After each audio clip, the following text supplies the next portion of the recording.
그동안 올린 일병 시절 이야기를 주제별 합본으로 올려드립니다. 나의 일병 시절 26번째 이야기. 산악훈련장에서. 첫 번째, 산악훈련장.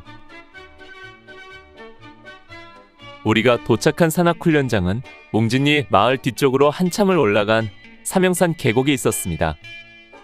웅진리는 6, 70여 되어 보이는 산골 마을로는 꽤 큰 마을이었고, 이 마을에는 중리국민학교 웅진분교라는 작은 초등학교 분교장도 있었습니다. 이 마을은 본래 소양호가 생기기 전에는 아래 계곡이 있었는데 소양강댐이 생기고 수몰되면서 지금의 위치로 이전하여 생긴 마을이라고 했습니다. 그래서 그런지 산골 마을치고는 집들도 깔끔하고 초가집들이 거의 없었습니다. 우리는 이 마을 뒤쪽으로 삼형산을 바라보며 계속 올라갔습니다. 오르는 길 좌우편은 모두 비탈진 밭으로 옥수수와 감자들이 심겨져 있었습니다. 우리 중대는 선정사라는 절을 앞두고 좌측으로 올라 산등성이에 수경지를 할당받아 텐트를 치고 수경 준비를 했습니다. 육격장과는 달리 수경지가 준비되지 않아서 우리는 야전삽을 이용하여 땅을 고르고 배수로를 만들어 텐트 자리를 만들었습니다. 일부 사람들은 산속으로 들어가 지주목을 잘라오고 깔풀로 쓸 갈참나무 잎사귀를 뜯어왔습니다.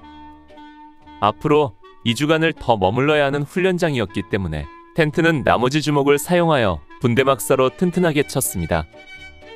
육격장에서처럼 텐트 내부에 선반을 만들고 총기 거치대도 만들어 작은 네모반처럼 꾸몄습니다. 이렇게 하자니 시간이 꽤나 걸려서 저녁을 타다 먹고도 어둑해질 때까지 계속해야만 했습니다. 텐트를 완성하고 들어가 앉으니 이곳이 천국이나 다름없었습니다. 이곳에는 빨간 모자 육격조교도 없고 빡센 PT체조도 없었습니다. 풀벌레 소리만 교교하게 들리고 키 큰 나뭇잎을 얼으며 지나는 바람 소리만이 벗대는 곳이었습니다. 마치 여름휴가라도 나온 느낌이었습니다. 산악훈련장은 육격으로 피로해진 우리들의 몸을 풀어주고 회복시키는 곳 같았습니다. 그러나 군인이, 그것도 교육사단 노도부대원이 어디 간들 편하겠는가. 다음날 새벽부터는 100km 행군을 대비한 산악구보를 실시했습니다. 반환점은 옹진분교 앞이었는데 내려갈 때는 내리막길이라 그런대로 쉬웠지만 올라올 때는 숨이 턱까지 차고 땀을 비오듯 흘려야 했습니다. 우리가 수경한 산악훈련장은 5,600 고지쯤 되는 삼형산 계곡이었습니다. 수경지 앞으로는 2개의 개울이 흘러 합쳐지고 그 주변에는 다랑 인원들이 있었습니다. 삼형산을 바라보며 11시 방향에는 선정사라는 절이 있고 우리는 선정사 못 미쳐 2시 방향에 주둔지를 편성했습니다. 길에서 조금 오른 개울 옆에 대대본부와 취사장이 위치하고 우리 중대는 대대본부의 우측 산등성이 위에 수경지를 할당받았습니다. 중대 수경지가 편성된 산등성이 위는 꽤 넓은 산소마당이 있어 중대원들이 모두 모여 교육할 만한 잔디밭이 있었고 이곳을 중심으로 각 소대가 키 큰 참나무 아래에 텐트를 쳤습니다. 6월 14일 산악훈련장에서의 첫날은 일요일이었습니다. 새벽에 일어나서 산 아래를 내려다보니 하얀 운무에 쌓인 계곡은 그야말로 환상적인 풍경이었습니다. 실록의 청청한 삼림과 이를 덮고 있는 하얀 안개구름으로 계곡은 솜털 이불을 덮고 자는 천사 같았습니다. 아침을 먹고 텐트에서 쉬고 있는데 전달이 왔습니다. 각 소대 전달! 공구시까지 세탁물을 가지고 집합! 그동안 육격훈련 중에 세탁하지 못한 것들을 정비하기 위해 집합하는 것이었습니다. 우리는 개인 물품과 소대 공용 물품들을 가지고 집합했습니다. 정비 장소는 선정사 앞쪽, 논을 지나 조금 더 간 곳에 있는 개울이었습니다. 삼형산에서 흘러내리는 꽤 큰 개울에 맑은 물이 가득 흐르는데 어느 한 곳은 돌들로 막힌 자연푸울장이 있었습니다. 우리는 옷들을 홀랑 벗고 물속으로 뛰어들었습니다.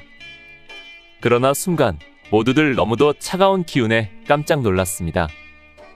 육격장 선녀탕 물과는 비교도 할 수 없을 만큼 이곳 물은 얼음장같이 차가웠던 것입니다.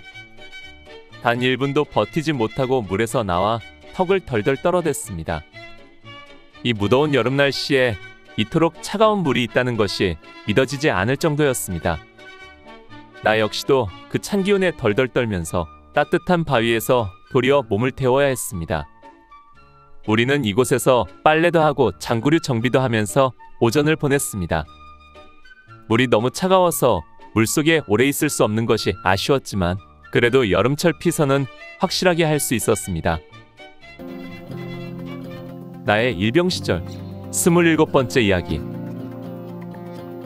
산악훈련장에서 이 소주회식 그리고 가장 아픈 추억 줄바따 첫 번째. 산악훈련장에서 맞은 첫날인 6월 14일 일요일 오전에는 선정사 압내가에서 목욕과 정비를 하고 점심을 먹고 오침을 한 뒤 기상하자 중대본부로부터 전달이 왔습니다. 각 소대 전달자 각 한 명 중대본부로 집합. 중대본부를 다녀온 전달자가 우리에게 전해준 내용은 우리가 상상하지도 못한 내용이었습니다. 대대장님 재량에 의해 오늘 오후 소대별 회식을 간단하게 실시한다. 술은 한 개 분대의 이옵들이 2병 또는 사업들이 1병으로 제한하고 더 이상 추진하는 소대는 응분의 대가를 치르게 될 것이다. 각 소대는 상병급 이상의 사역병 2명씩 차출하여 옹진리 마을에 내려가 회식 물품을 사가지고 와서 본 중대장에게 보고토록 한다. 이상. 우리가 야전훈련을 나와서 대대장 허락하에 공식적인 소주회식을 하게 된 것입니다. 모두 자기들 귀를 의심했습니다. 고참들도 이런 일은 처음이라고 했습니다. 아마 육격에 지친 우리들을 위로하기 위해 대대장이 특별히 허락한 것 같았습니다. 우리들 마음은 들떴습니다. 야전 훈련장에서 소주회식이라니. 고생 끝에 낙이 온다는 옛말처럼 육격 훈련의 고생이 이젠 옛말이 된 것입니다. 즉시 각 소대에서 2명씩 차출되어 회식에 쓸 술과 안주를 구입하러 웅진리 마을로 내려보냈습니다. 회식에 허락된 술은 우리 화기소대는 사업들이 소주 3병. 그러나 그 누가 원칙대로 3병만 사가지고 올 바보들이 있겠습니까? 사역병들이 처음에 사온 소주는 모두 6병. 그 중에서 3병은 수경지로 올라오는 길 옆 나무 사이에 감추고 원칙대로 3병만 가지고 중대본부 가서 확인받은 다음 나머지를 찾아가지고 소대 수경지로 돌아왔습니다. 그리고 저녁 식사 추진과 함께 안주거리로 돼지고기찌개가 나왔고 우리 소대는 수경지 위 한쪽 공터에 자리를 잡고 회식을 시작했습니다. 마침 자대에 잔류하고 있던 우리 소대 선임하사가 카메라를 가지고 와서 우리는 회식 장면을 사진에 남길 수 있었습니다. 회식은 즐겁게 시작되었습니다. 처음에 구입한 사업들이 소주 6병은 시작에 불과했습니다. 회식이 시작되고 술이 한 잔 2잔 들어가기 시작하자 술은 금방 동이 났고 어느새 김, 양, 2상병이 웅진리로 내려가서 처음보다 더 많은 소주를 더 사가지고 왔습니다. 이렇게 마시다 보니 거의 모든 사람들이 만취하게 되었고 이 취기는 상상도 못했던 군대에서의 뼈아픈 경험을 하도록 했습니다. 그 당시 군대에서 줄바따라는 말이 흔히 쓰였습니다. 돌아가면서 연속적으로 몽둥이로 매질을 당하는 것을 뜻하는 말이지요. 줄바따라는 말이 정확한 용어는 아니겠으나 또 달리 표현할 말이 없는 것도 사실입니다. 군대 오기 전에 선배들로부터 군대 가서 줄바따 맞았다는 말을 수없이 들었고 그 때문에 입대하면서 내심 걱정하기도 했습니다. 그러나 실제로 군에 와서 그동안 단체 또는 개별적인 매질이나 주먹질은 당했어도 줄바따를 맞은 일은 없었습니다. 그러기에 줄바따 같은 가슴 아픈 일이 바로 산악훈련장에서 일어날 줄은 꿈에도 생각하지 못했었습니다. 회식이 어느 정도 마무리되고 정리를 마칠 즈음 집합 전달이 왔습니다. 그동안 육격훈련 등으로 당분간 집합이 없던 터라 조금 조마조마했었는데 마침내 올 것이 오고야 만 것이었습니다. 그래도 늘 있는 집합인지라 몇 대의 매를 맞을 각오를 하고 집합 장소로 갔습니다. 집합 대상 인원은 나의 부사수 최아무개 일병부터 김아무개, 손아무개, 그리고 나와 내 동기 라아무개 등 일병 5명과 이아무개, 정아무개, 심아무개 등 이병 3명 등 모두 8명이었습니다. 전이 본 지 얼마 안 되는 신병, 명아무개, 소나무개 등 2명의 이등병은 집합에서 제외되었습니다. 집합 장소는 우리들 수경지에서 대대본부와 반대편 방향으로 넘어가 오부 능선쯤 내려간 으슥한 곳으로 일부러 찾기 전에는 누구도 알지 못할 곳이었습니다. 집합 장소에 가서 보니 우리를 집합시킨 사람은 그동안 집합 주체였던 김, 양, 장, 상병이 아니라 서아무개 상병이었습니다. 나는 속으로 저기에 안심했습니다. 왜냐하면 서상병은 평소에 마음이 좋은 사람이었기 때문입니다. 앞서 격오지 파견 이야기에서 소개했던 서상병은 손재주가 좋아 여러가지 작품들을 잘 만들고 말도 재미있게 하며 다정다감한 사람이었습니다.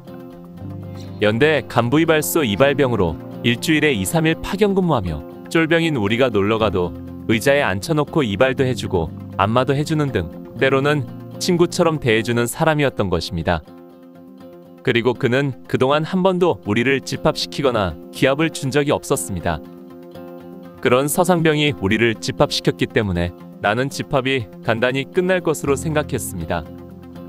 그러나 나의 그 생각이 큰 오산이었다는 것을 깨닫는 데는 그리 오랜 시간이 걸리지 않았습니다. 오늘 나의 일병 시절 28번째 이야기.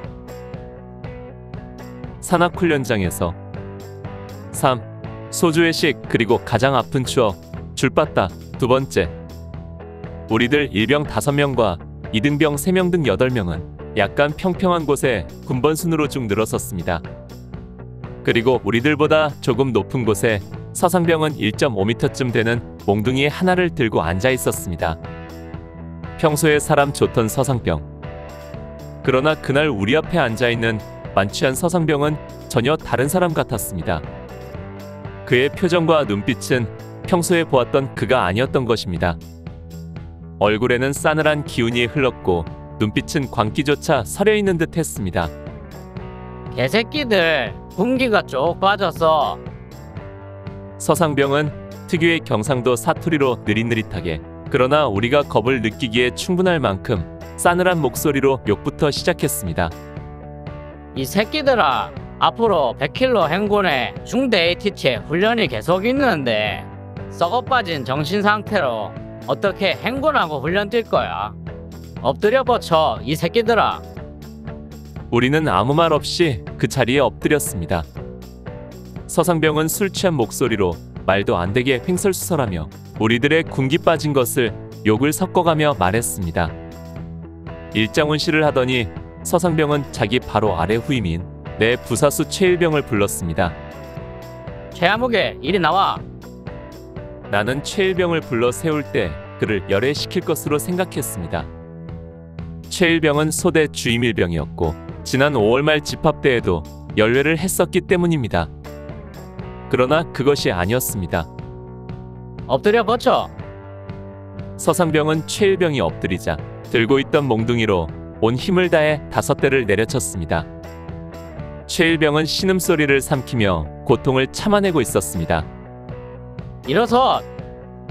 최일병이 일어서자 서상병은 자기가 들고 있던 몽둥이를 그에게 건네주며 말했습니다. 지금부터 이 몽둥이를 가지고 군번순으로 5대씩 친다. 한 바퀴 돈 다음 제자리에 가서 엎드리면 다음 사람이 다시 돌아가며 5대씩 치는 거야. 계속 돌아가며 때린다. 알았지? 조용조용 말하고 있었지만 그러나 듣고 있는 우리에게는 청천벽력 같은 소리였습니다. 나는 속으로 생각했습니다. 아, 말로만 듣던 줄바따를 오늘 맞는구나. 그리고 엄청난 공포심이 밀려왔습니다. 최일병은 아무 말 없이 몽둥이를 받아들고 자기 다음 군번인 김아무개 일병을 몽둥이로 내리쳤습니다. 그러나 마음이 여리고 착한 최일병인지라 차마 세게 치지 못했는지 서상병이 다시 최일병을 불렀습니다.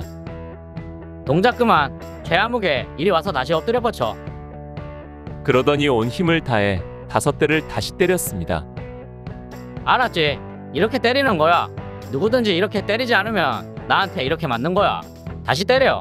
최일병은 다시 몽둥이를 들고 내려와서 김일병의 엉덩이를 내리쳤습니다. 이번에는 매맞는 소리가 아까보다 훨씬 둔탁하고 크게 들려왔습니다. 이어 소나무개 그리고 내 엉덩이에도 5대의 몽둥이 찜질이 가해졌습니다. 살이 찢겨져 나가는 것 같은 고통과 불에 댄 듯한 화끈함이 내 엉덩이를 통해 온몸을 감싸돌았습니다. 그러나 입술을 꽉 악물고 신음소리를 참아내었습니다. 내 엉덩이를 거쳐간 몽둥이는 이어서 라아무개, 이아무개, 정아무개, 심아무개 등으로 줄줄이 돌아갔고 최일병이 다 때리고 자기 자리에 가서 엎드리자 이어서 김일병이 소나무개부터 시작하여 최일병까지 때렸습니다.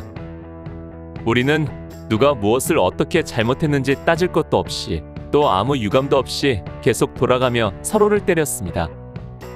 누구 하나 말 한마디 없었고 간간히 신음소리와 퍽퍽하는 몽둥이의 소리만 들릴 뿐 이 참혹한 광경에 비해 사방은 조용했습니다. 처음에는 화끈거리고 아프던 엉덩이도 나중에는 계속되는 매질의 감각이 없어져서 아픈 줄도 몰랐습니다. 실로 술이 사람 잡는다는 말이 이럴 때를 두고 하는 말일 것입니다. 우리는 시간이 얼마나 흘렀는지 내가 몇 대의 매를 맞고 있는지도 헤아릴 수 없을 만큼 엄청난 매를 때리고 또 맞았습니다. 중대나 대대에서 순찰이라도 나왔으면 좋겠다는 생각을 했지만 부질없는 일이었습니다. 이 참혹한 사태는 우리들의 집합 시간이 길어지자 걱정이 돼서 찾아온 소대고참이 서상병을 제지하는 바람에 끝이 났습니다. 아마 지금 생각해보면 그때 누가 말리지 않았다면 서상병이 술에서 깰 때까지 매질이 계속되지 않았을까 생각됩니다. 텐트로 돌아갈 때 우리들은 모두 기어서 가야 했습니다. 그 누구도 일어서서 정상적으로 걸을 수 없었습니다. 텐트로 들어가서도 감히 옷을 벗어 상태를 살펴볼 엄두조차 내지 못했습니다. 다만 피멍이 터져 팬티에 엉겨 붙어 있다는 것만 느낌으로 알 수 있었습니다. 이렇게 참으로 가슴 아픈 줄바따의 사건은 끝났습니다. 이후 그 누구도 이 일에 대하여 될 수 있으면 말하지 않았습니다. 그냥 잊혀지기를 바랐고 술에서 깬 서상병도 애써 무심한 척했지만 미안해하는 모습이 역력했습니다. 그 뒤로 서상병은 술에 취하면 마치 지킬 박사와 하이드처럼 전혀 다른 성격의 사람으로 바뀐다는 것을 알게 되었습니다. 따라서 서상병이 술을 마시게 되면 다른 고참들이 그를 견제하였고 다행히 이 같은 일이 다시 일어나지는 않았습니다. 나의 일병 시절 29번째 이야기. 줄바따의 후일담. 육격을 마치고 산악훈련장으로 이동한 지 이틀 만에 우리 소대 쫄병들은 생각지 않은 줄바따의 아픈 경험을 하게 되었습니다. 이후 훈련이 계속되었고 부대로 복귀한 뒤에 내무 생활이 계속되었지만 그 누구도 이 아픈 사건에 대해 말하지 않았고 그렇게 흐르는 시간 속에서 잊혀가고 있었습니다. 그런데 이 사건이 있고 난 뒤 20여일이 지난 후에 문제가 생겼습니다. 우리가 훈련을 마치고 복귀한 뒤에 의무대에서 위생검열이 나왔습니다. 장기간 야외 훈련을 마치고 돌아왔기 때문에 실시하는 위생검열이었습니다. 그 당시에 위생검열이 자주 나왔습니다. 성병이나 옴 같은 전염병도 많았고 야전훈련 중에 발생할 가능성이 있는 질병, 그리고 내무생활에서 고참에 의한 구타 등을 발견하기 위한 검열이었습니다. 따라서 위생검열은 속옷까지 다 내리고 검사를 실시했습니다. 그런데 이날 검열에서 총이분대의 정아무개 이병의 엉덩이에서 피멍 자국이 발견된 것입니다. 매를 맞고 난 지 20여일이 흘렀기 때문에 우리 모두는 멍자국이 다 사라지고 없었는데 그의 엉덩이에는 그리 크지는 않았지만 육안으로 확인할 정도의 멍자국이 여전히 남아있었던 것입니다. 아마도 그의 피부살성이 특이해서 피멍이 쉽게 없어지지 않는 체질인 것 같았습니다. 야, 너 이것이 뭐야? 위생검열을 실시하던 의무장교는 깜짝 놀라며 정이병을 불러 세웠습니다. 그때까지 자기 엉덩이에 멍자국이 남아있다는 것을 모르고 있었던 정이병은 대답했습니다. 잘 모르겠습니다. 잘 모르다니. 자기 엉덩이에 멍이 들었는데 모른다는 것이 말이 되냐? 이거 누구한테 맞은 건 맞지? 아닙니다. 저도 잘 모르는 일입니다. 멍자국이 있는 사람이 이등병이라는 것을 확인한 의무장교는 위생검열을 마치고는 정이병을 의무대로 데리고 갔습니다.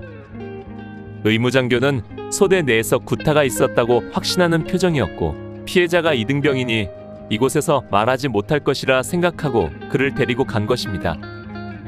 의무장교가 정의병을 데리고 가자 갑자기 소대 분위기가 어두워지며 착 가라앉았습니다.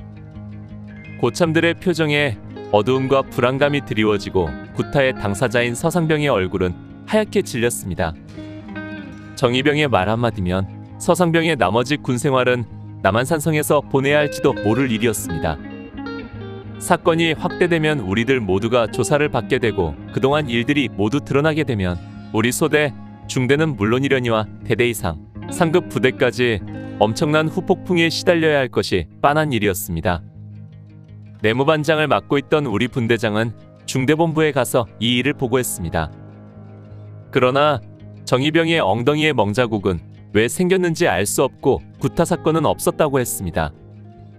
그러나 서상병은 여전히 불안해했고 그런 서상병의 얼굴을 보면서 나는 저렇게 겁먹을 일을 왜 저지르고 걱정하는지 모를 일이라는 생각을 했습니다. 부산태생의 정의병은 대학교를 다니다가 1981년 2월에 입대하여 사단교육대에서 훈련을 받고 우리가 병참대에 파견 근무를 하고 있던 지난 4월에 전입된 신병이었습니다. 호리호리한 마른 체구에 도수 높은 안경을 쓴 그는 외모상으로도 약해 보이는 인상이었습니다. 그러나 언변이 좋고 밝은 성격으로 힘들고 고달픈 쫄병 생활을 잘해오고 있었습니다. 정의병은 그날 밤 소대로 돌아오지 않았고 서상병을 비롯한 고참들은 말은 안 했지만 걱정스런 빛이 완연했습니다. 그 다음날 정의병이 잠깐 소대에 돌아왔지만 금방 의무대로 다시 불려갔습니다. 그가 돌아오자 고참들은 그를 붙들고 이것저것을 물어보았습니다. 주된 내용은 뭐라 하더냐와 뭐라 했냐는 것이었습니다. 이에 대해 정의병의 대답은 간단했습니다.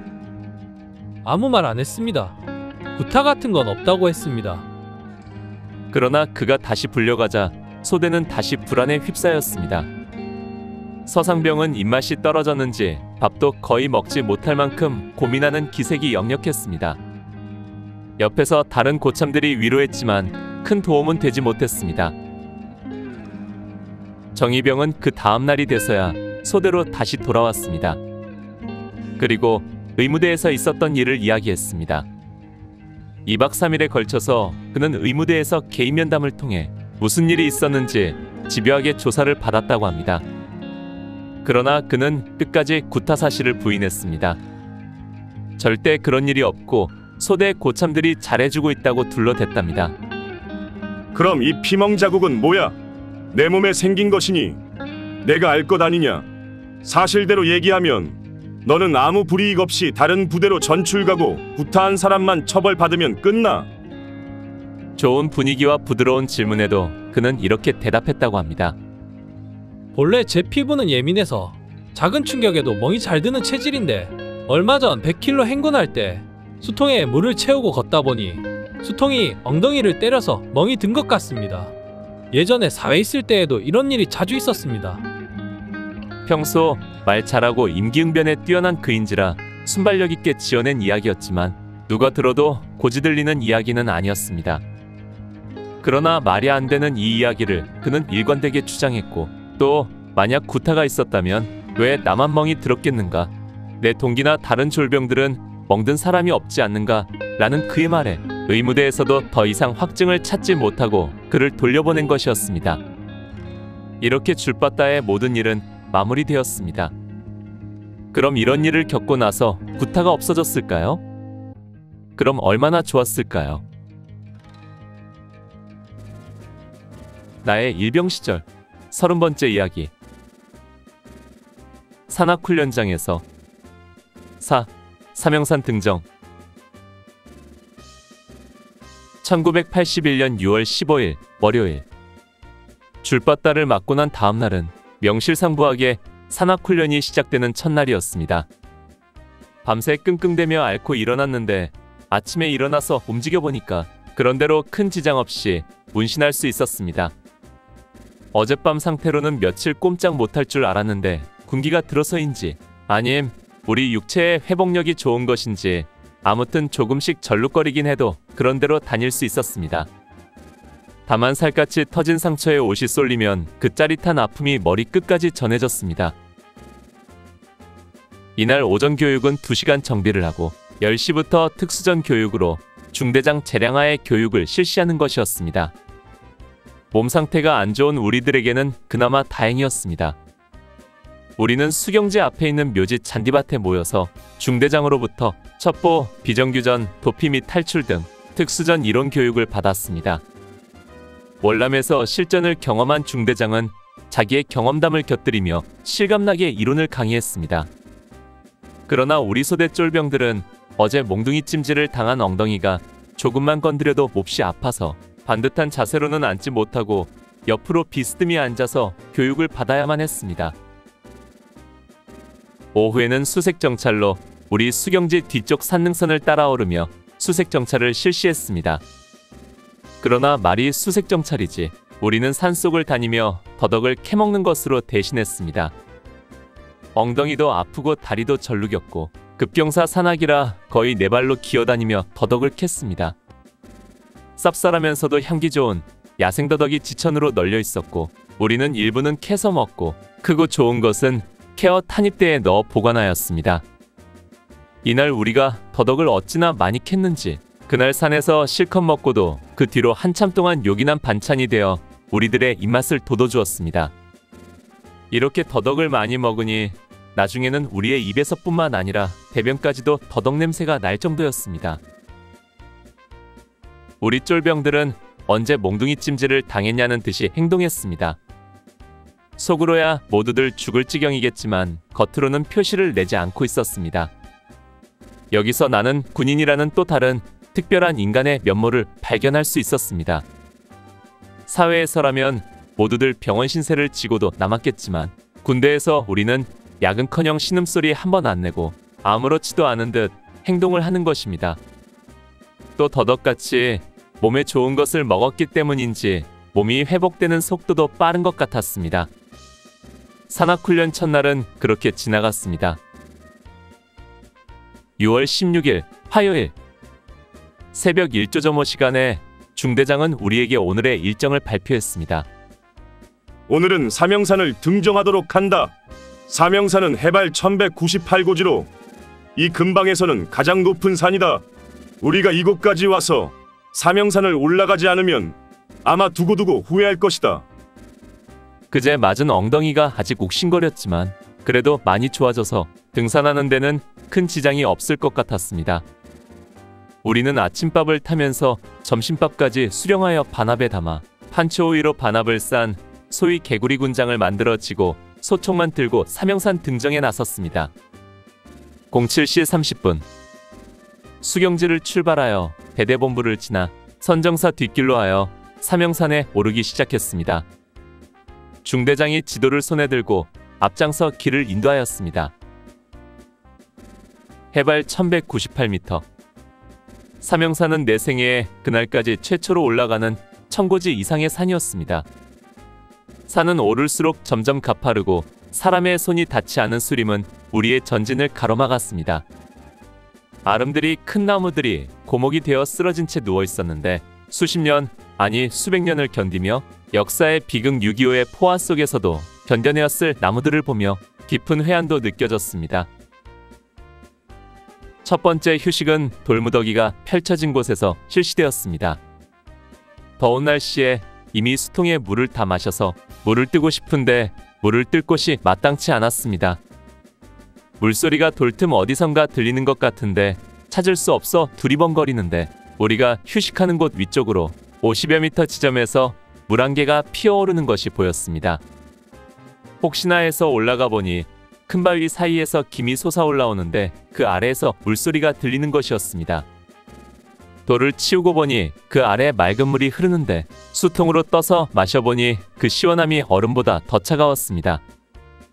소름이 쫙 돋을 정도로 차가움을 느끼며 그제 선정사 앞 개울물이 그토록 차가웠던 이유를 알만했습니다. 아마 이 바위 속에는 얼음골이 있어서 이 한여름에도 얼음물 같은 생수를 뿜어내는 것 같았습니다. 물을 떠가지고 내려와서 이야기했더니 너도 나도 가서 물을 뜨고 마시며 그 시원함에 모두들 한마디씩 했습니다. 삼형산 오르는 길은 그리 힘들지 않았습니다. 간편한 복장이었고 우울창창한 수림이 햇볕을 가려주어 시원함을 더해주었습니다. 마치 소풍 가는 학생들 같은 기분이었습니다. 처음 생각은 정상까지 서너 시간 걸릴 것이라 예상했었는데 우리는 출발한 지 2시간 45분 만인 오전 10시 15분에 마침내 삼형산 정상에 올랐습니다. 그러나 정상에는 아무것도 없었습니다. 큼지막한 바위가 덩그러니 놓여있을 뿐이었고 정상에서 바라본 주변은 그보다 좀 낮은 산들로 빽빽하여 멀리 시야가 확 트이지도 않았습니다. 다만 소양호와 8호의 파란 물줄기가 산줄기들 사이로 간간히 보이는 것뿐이었습니다. 8호 넘어 멀리 보이는 북쪽의 산줄기들이 북한 땅이라는 생각에 분단된 조국에 대한 감회도 사려들었습니다. 정상에 도착하여 우리는 휴식 시간을 가지며 주변에 퍼져서 낮잠을 잤습니다. 언제 어디서나 시간만 주어지면 잠을 잘 수 있는 우리들이었습니다. 사진을 찍으려고 장아무개 상병이 선임하사의 카메라를 챙겨들고 오긴 했는데 정작 필름을 챙기지 않아서 삼형산 정상에서 사진 한 장 찍지 못했습니다. 12시에 지참한 점심을 나눠 먹었습니다. 삼형산 정상에서 먹는 점심짬밥. 그것은 평소에 먹던 짬밥의 그 맛이 아니었습니다. 소풍 가서 먹던 도시락 같았습니다. 밥을 먹고도 또 잠을 잤습니다. 잠자는 것 말고 이 산 꼭대기에서 우리가 시간을 보내며 할 일이 달리 없었습니다. 그리고는 오후 2시부터 하산하기 시작했습니다. 삼형산. 비록 볼 것도 없고 얻은 것도 없었지만 기분만큼은 소풍 다녀오는 초등학생처럼 즐거웠습니다. 삼형산 등정에서 얻은 것이 하나 있다면 그 물맛, 뼛속까지 시원하게 해주었던 냉천의 그 차가운 물맛일 것입니다. 천천히 하산하여 수경지로 돌아온 시간이 오후 5시. 모두들 복장을 해제하고 저녁 식사를 마친 뒤 휴식을 하는데 갑자기 중대장이 집합을 시키더니 청천벽력 같은 내용을 발표했습니다. 오늘 추억여행에 함께 해주셔서 감사합니다. 다음 이야기를 기대해 주시고 구독과 좋아요 부탁드립니다. 항백